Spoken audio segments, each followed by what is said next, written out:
Josiasa Nyankora Jwanga watimo mos ne lal mar jafombo Adwa Haemba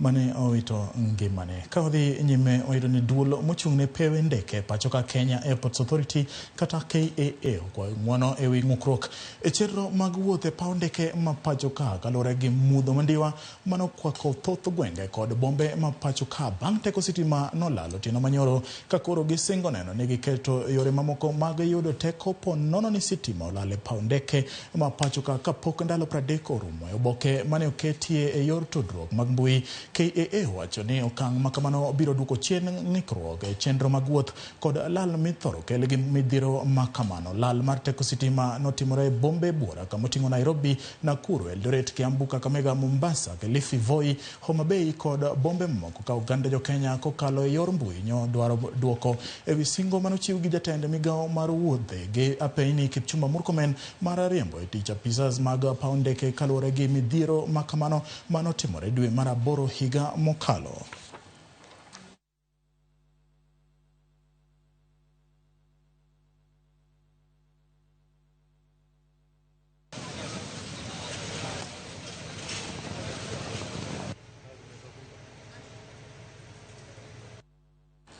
Nurses County ma Meru bodhi ng'anyo kendo